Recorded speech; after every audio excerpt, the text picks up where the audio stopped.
Hello, beautiful people, and welcome to my weekly Oracle card reading.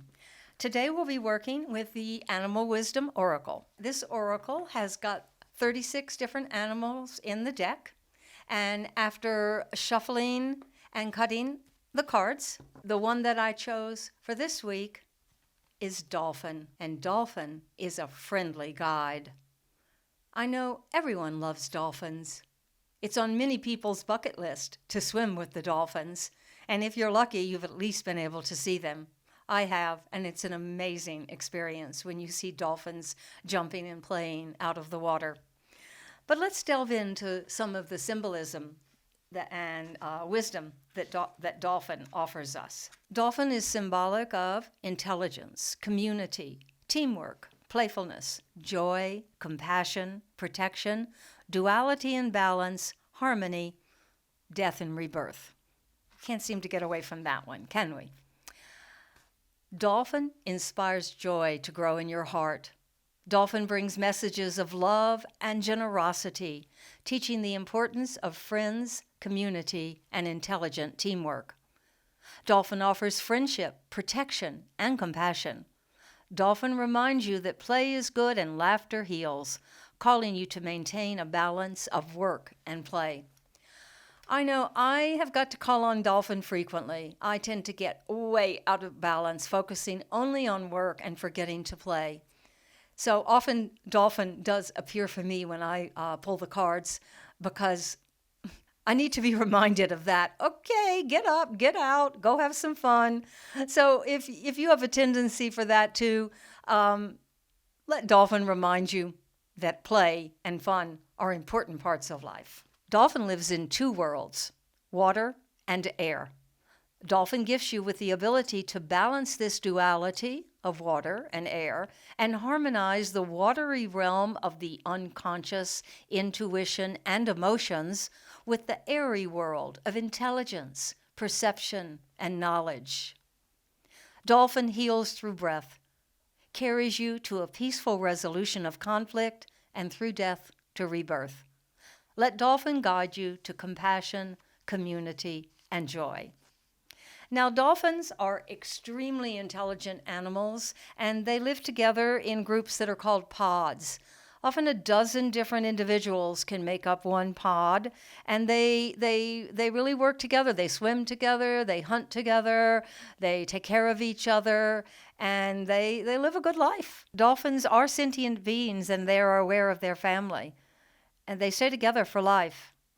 They have friends within their group, and they gravitate to certain individuals within the pod, just like we do. We might have a big circle of acquaintances, but there's a couple of people who we are more drawn to, and they become our best friends. And dolphins appear in myth and legend pretty frequently. Etymology connects dolphin and the mother goddess through the ancient Greek word for womb, Delphis. Atargatis, mother goddess to the Assyrians, was venerated throughout the ancient Mediterranean region. So one day, a sacred fish pushed an odd egg to the Euphrates shore, from which Atargatis emerged as a mermaid.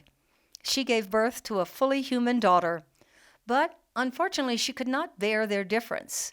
Leaving her daughter with doves, she threw herself into a lake, becoming the great fish mother as a dolphin. She was also depicted as a goddess wearing a dolphin crown. The Paiwan, a Taiwanese indigenous group, tell how Dolphin, guardian of love, helped reunite a pair of lovers forced to live apart by carrying the woman on its back to her beloved. Pliny the Elder tells the tale of a dolphin and a boy in Italy who developed a great friendship.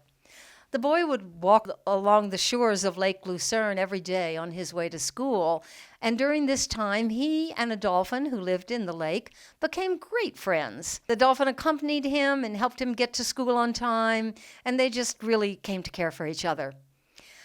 It lasted for many moons. Unfortunately, one day, the boy became ill, and he died. The dolphin was so heartbroken that he lost his friend that the dolphin died soon thereafter. Now, in relation to Dolphin's relationship to death and rebirth, we can see that in the story of Dionysus, the Greek god of ecstasy, fertility, and death and rebirth. While Dionysus was traveling in disguise on a pirate ship, he overheard the pirates planning to sell him into slavery. Oh, that was a big mistake. So he created terrifying illusions, something that Dionysus could do pretty easily. Maddened by fear of the hallucinations, the men jumped in the sea, certain to die. But hearing their cries of repentance, Dionysus took pity and turned them into dolphins. So they were reborn as dolphins. Hopefully, in this life form, they learned a better way of living than that of a pirate. One of the tales that I discovered in researching dolphins is a Chinese tale, and it comes from the area of the Yangtze River. So it's a tale of the baji, which is a 20-million-year-old dolphin species that lives, or sadly I should say lived, in the Yangtze River. And it is one of pureness of heart, compassion, and transformation.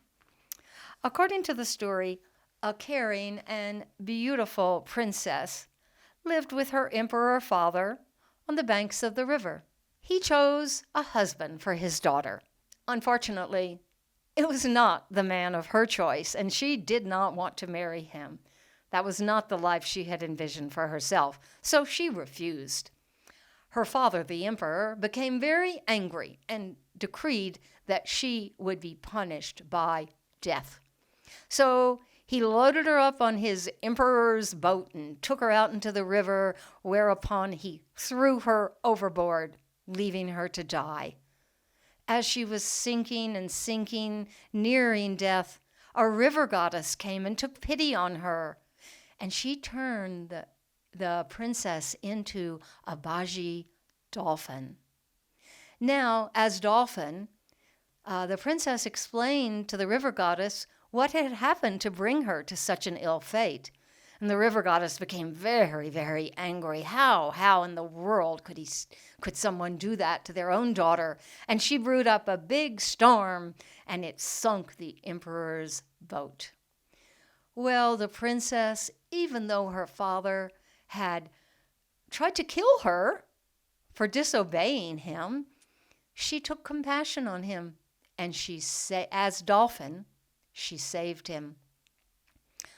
Her father realized what had happened and who the dolphin was, and he repented and then offered special protection of the dolphin by the emperor that lasted for many centuries.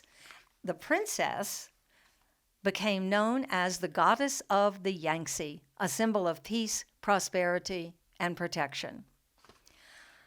Unfortunately, a sad note to that story is that not only a few years ago, that baji dolphin has been declared extinct.